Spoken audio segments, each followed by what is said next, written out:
प्रजां न कामयन्ते येषां मोयमात्मानायं लोकः।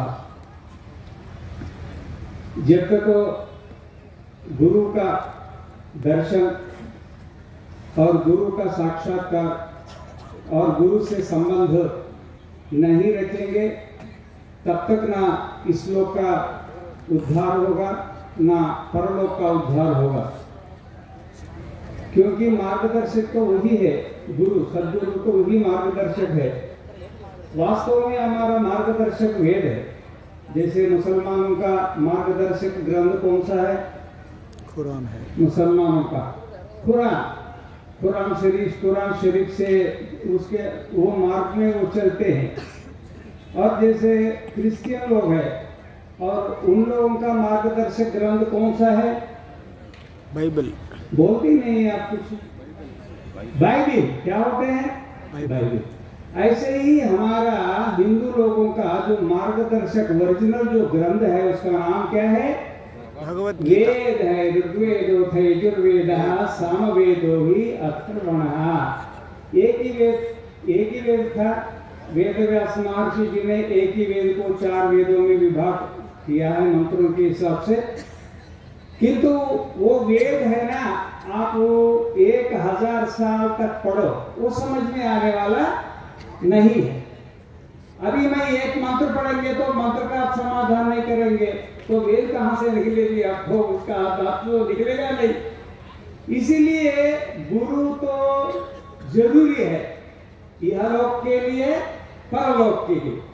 तमेतं वेदानुवचनेन ब्राह्मणाः विविदिशन्ति यज्ञेन दानेन तपसा अनाशकेन तम एतम माने जो आत्मा है, वो आत्मा का जो साक्षात्कार है वो साक्षात्कार पढ़ने से नहीं होता है, समझने से नहीं होता है।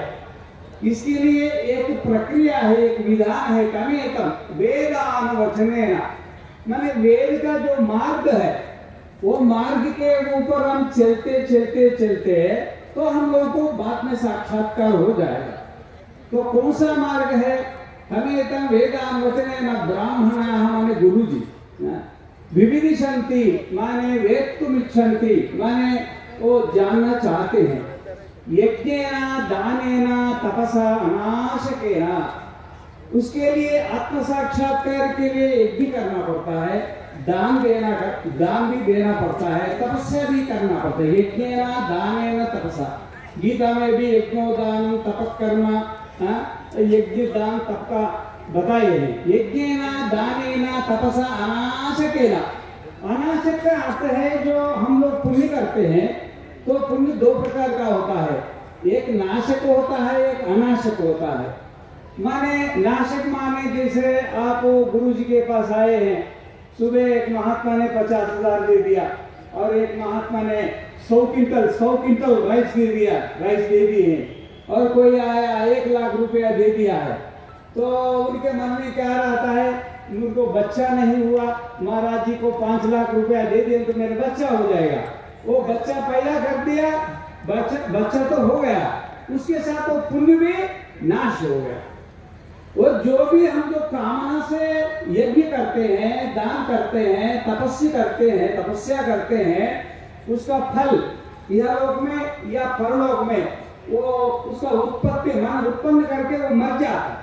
इसीलिए आप ब्रह्म भुवनालोका पुनरावर्तिनोर्जुन मामुपेत्य तु कौन्तेय पुनर्जन्म न विद्यते। आप ब्रह्म भुवनालोका माने यहाँ से लेकर ये मानव लोक है, इसके ऊपर पितर लोक है, इसके ऊपर गंधर्व लोक है, इसके ऊपर देव लोक है, इसके ऊपर आजानुज लोक है, इसके ऊपर प्रजापति लोक है, इसके ऊपर ब्रह्म लोक है। इतने लोक शास्त्र में बताए। आप ब्रह्मा, इसके ब्रह्म लोक के ऊपर कोई लोक नहीं है। बस इतना ही हम लोग का भोग, जीव का भोग ज्यादा से बड़ा करके जो भोग है वो आप ब्रह्मा माने ब्रह्म पर्यंत वहां से फिर आप ब्रह्म पुण्य लोके मर्त्य लोके विशंति, वो ब्रह्म लोक भी पुण्य क्षीण होने के बाद फिर मानव लोक में आना पड़ेगा। ये मानव लोक में भी 84 लाख योनि में कौन सा योनि में पैदा हुआ वो पता नहीं है। ये काम माने जो संकल्प करते हैं ना हम लोग, जैसे सत्यनारायण व्रत करते हैं या पूजा करते हैं या दान करते हैं, तो इसमें हमको कंडीशंस लगाते हैं। शुभाभ्याम शुभम मुहूर्ते श्री महाविष्णुराज्ञा प्रवर्तमान स्यात्य ब्रह्मणः द्वितीयपरार्ते श्वेतवराह कल्पे वैवस्वतंत्रे कलिके प्रभवपादे जम्बूद्वीपे अमुक सूत्रः अमुक गोत्रः अहम भो नेनो। मैं किसके लिए पूजा कर रहा हूँ? धन, कनक, वस्तु, वाहन, ऐश्वर्य, अभिवृद्ध्यर्थम। जो हमें संसार के लिए चाहिए, माने संसार चलाने के लिए, बिजनेस चलाने के लिए, राजनीति चलाने के लिए। अभी एक महात्मा बता रहे थे सारे गुरुओं को किसको दे रहा है? मुझसे बोलते हैं महाराज जी कैसे हैं? अरे थोड़ा खाना थोड़ा कपड़े वाले हैं, क्या कमी है हम लोग को? महात्मा क्या ज्यादा से ज्यादा थोड़ा खाते हैं, थोड़ा कपड़ा पहन लेते हैं, इसके बाद क्या भोगता है? वो भोगने के बाद क्या ही नहीं है। वो जो भी करता है दुनिया के लिए करता है, जो भी करता है आत्म साक्षात्कार के लिए करते हैं। आप जैसे सदगृहस्थों में भी बहुत लोग हैं ऐसे अनाशके ना, ये यज्ञ और दान और तपस्या भी गुरु जी के पास आके गुरु जी से पूछना पड़ता है। जैसे आपको कोई बीमारी आया, अपने आप दवाई खाएंगे? नहीं खा सकते। डॉक्टर के पास जाएंगे, डॉक्टर पूछेंगे पैरासिटामोल खाना है कि डोला खाना है कि कौन सा खाना है, बता देगा, इसके बाद खाएंगे। ऐसे ही आपको क्या करना है, क्या मतलब है? मल और विक्षेप आवरण 3 प्रकार का दोष है। आपके अंदर कितना मल है, कितना विक्षेप है, कितना आवरण है, इसके बारे में आपको मालूम ही नहीं है। गुरु के पास आएंगे, थोड़े दिन आएंगे जाएंगे, बाद में आपको पता लगेगा बड़ा इसको मल दोष है, विक्षेप दोष है, आवरण दोष है, तो पता लगा के वो जो उसका उपाय बता देंगे। मल दोष है तो सेवा करने के लिए बोलेगा महाराज जी ने, और विक्षेप दोष है तो उपदेश लेके कहीं जप करने के लिए बोलेगा, और आवरण दोष है तो गुरु जी के पास जाके वेदांत श्रवण करने के लिए बोलेगा। इसीलिए जो यज्ञेना दानेना तपसा अनाशकेन, जब तक यज्ञ नहीं करेंगे, दान नहीं करेंगे, पूजा माने मल दोष, विक्षेप दोष, आवरण दोष जब तक पूरा उसको खाली नहीं करेंगे, तब तक है ना यह लोक में कल्याण होने वाले हैं ना परलोक कल्याण। माने परलोक माने आत्म साक्षात्कार है, यहाँ आत्म साक्षात्कार नहीं होने वाले। इसलिए तमेकं वेदानुवचनेन ब्राह्मणाः विदिशन्ति यज्ञेन दानेन तपसा अनाशकेन एतमेव विदित्वा मुनिर्भवति। जब गुरु जी के पास आके मल और विक्षेप और आवरण दोष पूरा निर्माल्य करेंगे, इसके बाद मौन माने संसार के बाद संसार के यहाँ वैराग्य उत्पन्न होता है। तब तो वैराग्य उत्पन्न नहीं होता है, कुछ भी करो। वो जैसे विश्वामित्र गिर गए ना, ऐसे कभी गिर जाने के चांस होता है। इसीलिए गुरु के सन्निधान में यज्ञ दान तप करके मल विक्षेप आवरण दोषों को पूरा निकालने के बाद मौन माने मुनि माने ये संसार के विषय में मौनी हो जाते। जैसे महात्मा लोग बैठे हैं, माता जी लोग बैठे हैं स्टेज के ऊपर, इसको मौन मुनि बोलते हैं। मैंने संसार के विषय में ये लोग मुनि हैं। मैंने कोई शादी नहीं की, कोई बच्चा नहीं, कोई बिजनेस नहीं, कोई राजनीति नहीं, उसके विषय में तो मौन हो गए ना, आश्रम में पड़े रहे हैं।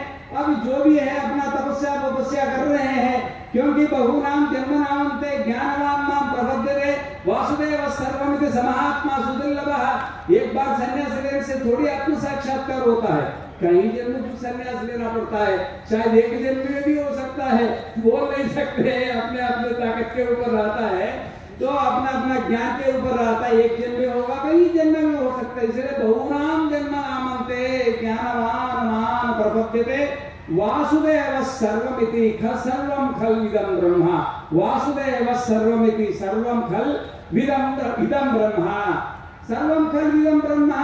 तो ऐसा सन्यासी लोग बोल सकते हैं, संसारी लोग सर्वं खल्विदं ब्रह्मा बोलेंगे तो घर में ये तो अपना पत्नी है, अपना बच्चा है, अपना मठ है, उन्हें अपना घर है, अपना जो प्रॉपर्टी है, वो उसको तो रक्षा करना, मेरा मेरा मेरा मेरा बोलना पड़ता है। तो इसमें संन्यास ले लेंगे तो मेरा क्या होता है? कुछ भी नहीं होता है। जो मेरा मेरा मैं मेरा जो है ना, जब संन्यास लेते हैं तो अहम कश्चित नामे कश्चित नाहम कश्चित नामे कश्चित नाहम कश्चित नामे कश्चित ऐसा प्रतिज्ञा करना पड़ता है। मेरा कुछ भी नहीं है और मैं भी कुछ भी नहीं है। अंतःकरण में जो मैं और मेरा दोनों को निकालने के बाद ही संन्यास अपना वस्तु पकड़ाते हैं महाराज जी ने, गुरु जी ने। इसीलिए वो संन्यास है ना बहुत बड़ा है। इसीलिए जो गुरु है, गुरु जरूरी है। मैंने आपको सारे वो प्रवृत्त है, जब भी वैराग्य हो, ब्रह्मचर्य में हो, गृहस्थ में, वानप्रस्थ में, कभी भी हो तो संन्यास अनिवार्य लेना। पहले थोड़ा पहले लेके गुरु के सन्निधान में आके ऐसे